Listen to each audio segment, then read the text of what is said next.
Здраво, јас сум Никола Демјански од основното училиште Стив Наумов од Скопје. Сега ќе ви покажам неколку интересни и лесни начини на решавање на задачи со множење. Првиот начин е множење со помош на правоаголници. Например, ги имаме броевите 544 и 34. Цртаме правоаголници во 3 реда и 2 колони. Ги пишуваме цифрите на броевите. Тука пишуваме 5, 4, 4 и го ставаме знакот по. И тука пишуваме 3, 4. Сега множиме.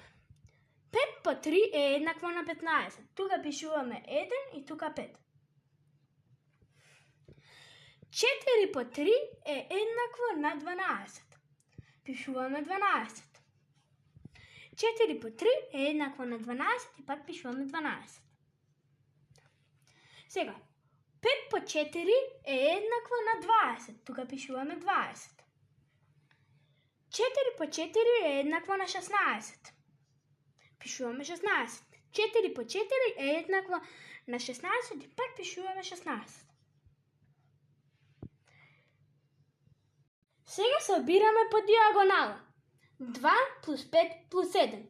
Тоа е еднакво на 8. Тука пишуваме 8. Сега собираме пак. 0 плюс 7 плюс 2 плюс 7. Тоа е еднакво на 4. Тука пишуваме 4. Тука собираме 6 плюс 7 плюс 2. Тоа е еднакво на 9. Тука пишуваме 9. И оваа шеската ја препишуваме. Го добивме конечниот резултат. 18.496. Вториот начин е како множат јапонците. Например, ги имаме броевите 23 и 12. Бидејќи првата цифра на 23 е 2, цртаме две линии. Бидејќи втората цифра на бројот 23 е 3, цртаме малку подоле 3 линии. Бидејќи првата цифра на бројот 12 е 1, цртаме една линија во вертикала.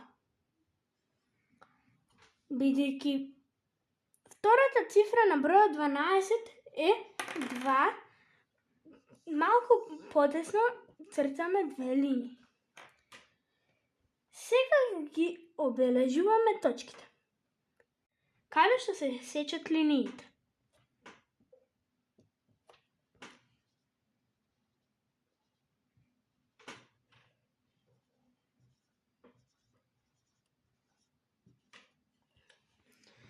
Сега вака ги обележуваме. Сега дека пишуваме 2, бидејќи имаме две точки. Тука ги собираме овие 3 точки со овие 4. 4 плюс 3 е еднакво на 7. Тука пишуваме 7. И ги броиме овие 1, 2, 3, 4, 5, 6 и тука пишуваме 6. Го добивме конечниот резултат. Тој резултат е 276. Надевам дека ќе ви биде интересно кога ќе решавате задачи на овие начини.